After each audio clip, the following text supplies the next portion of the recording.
Estamos ubicados en Sanlúcar de Barrameda, Cádiz, evidentemente, con motivo de la celebración de este Congreso de la Sociedad Andaluza de Medicina Interna, por cierto, el número 36.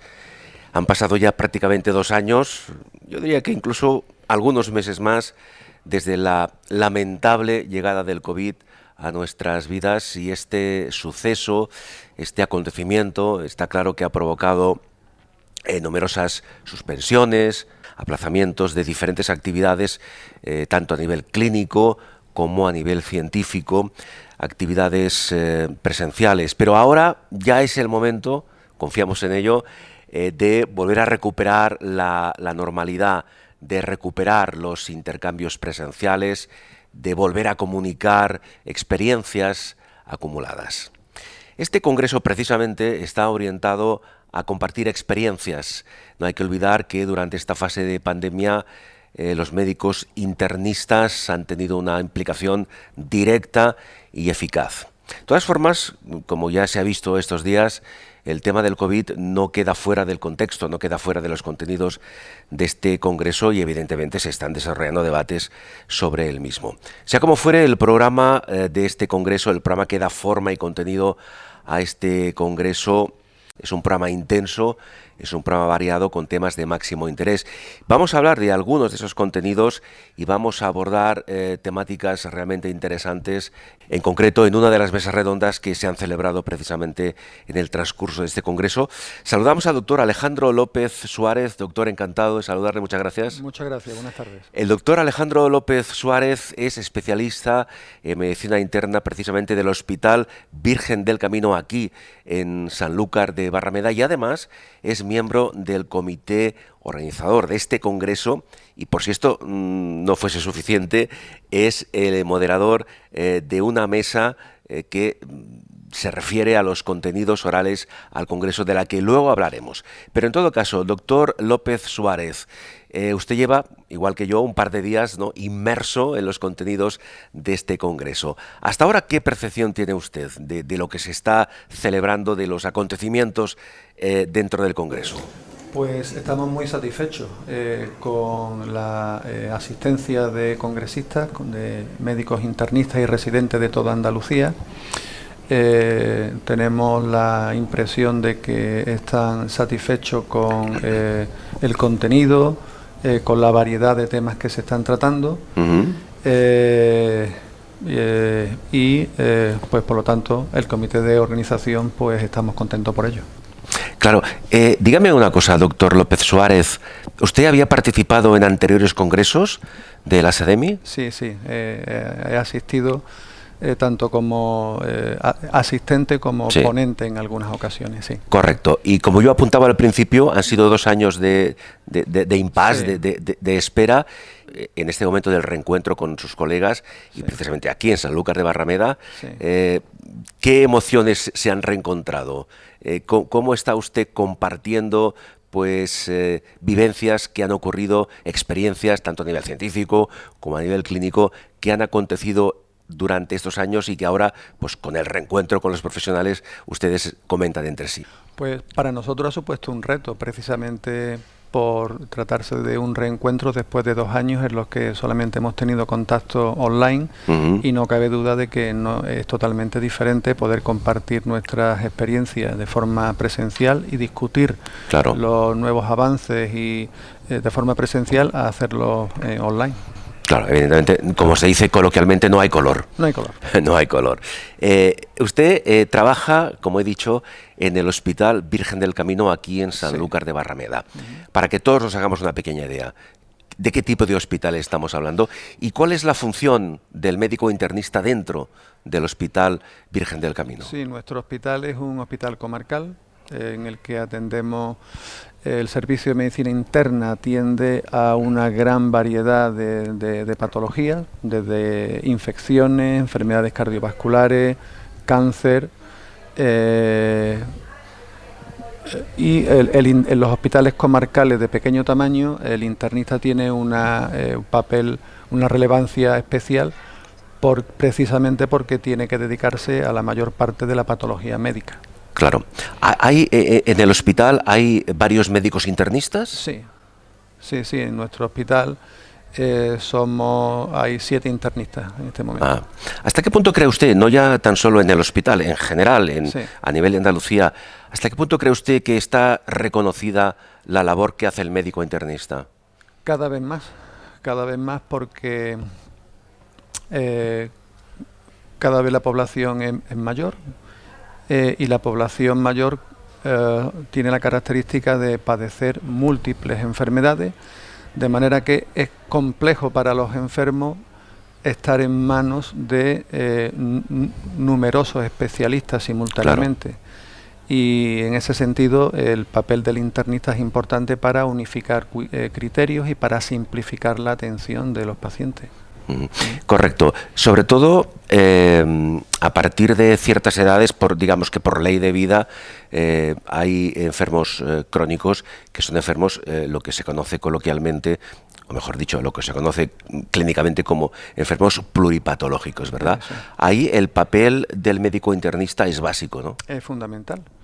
El resto de compañeros especialistas, su papel también es muy importante, pero cada enfermo tiene que tener un médico que haga de director de orquesta y unifique y concilie los tratamientos y las pautas por donde hay que llevar a ese paciente. Y el especialista que realiza ese papel de una forma más diligente es el internista.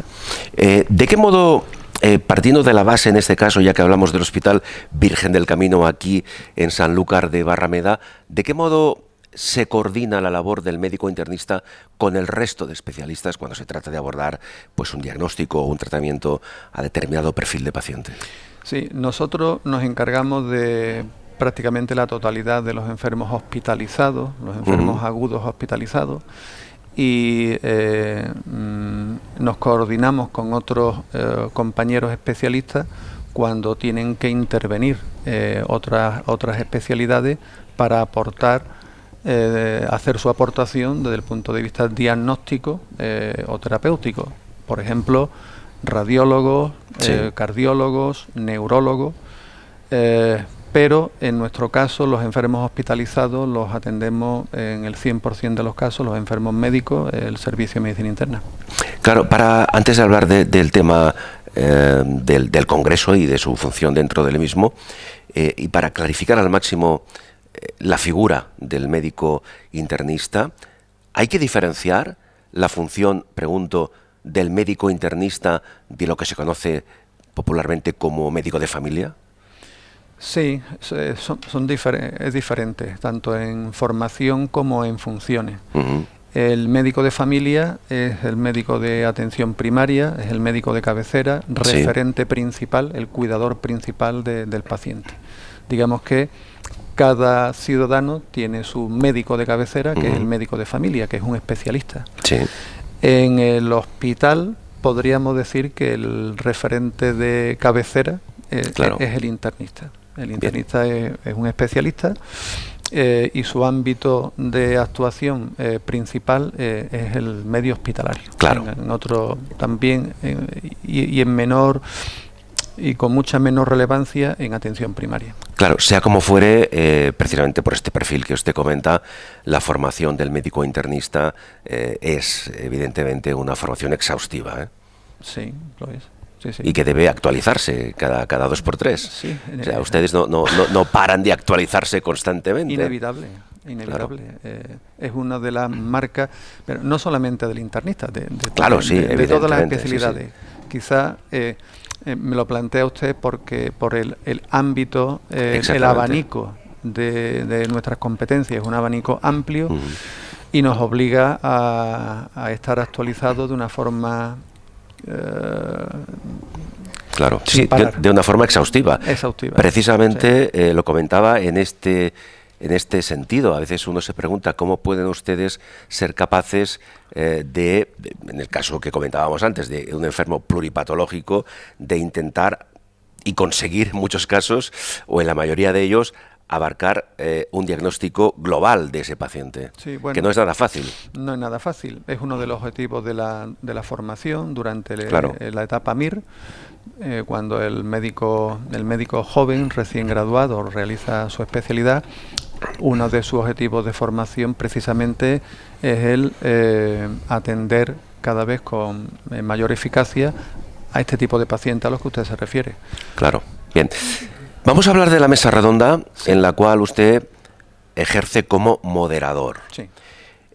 Una mesa redonda de comunicaciones orales al Congreso. Sí. Vamos a explicarlo, tanto para el público en general como para los especialistas, como para los asistentes al Congreso. ¿Cuál es el concepto de comunicación oral? ¿En qué sentido se plantean aquí en el Congreso? Sí, pues si se lo tengo que explicar al público en general, diría que en un congreso de médicos pues se presentan diferentes estudios de investigación. Sí. Algunos de ellos son monotemáticos, dirigidos concretamente a una enfermedad, por ejemplo, avances en el tratamiento de la diabetes. Por ejemplo. Y hay otro tipo de comunicaciones científicas que le llamamos comunicaciones orales, en las que médicos especialistas y residentes de todos los hospitales de Andalucía presentan los resultados de los estudios de investigación que han realizado a lo largo del año precedente y por lo tanto abarcan una temática muy variada. Claro. Y a continuación se exponen esos estudios y se debaten los resultados. Bien, correcto. Se exponen los estudios, se debaten los resultados. ¿Con qué objetivo? Permítame Claro. la expresión. ¿O existe algún, entre comillas, espíritu competitivo entre los diferentes comunicados o no se trata de eso? No se trata de eso. El objetivo es muy sencillo. La medicina es difícil, es muy compleja. Y todos los médicos necesitamos unos de otros para mejorar, para aprender, para progresar.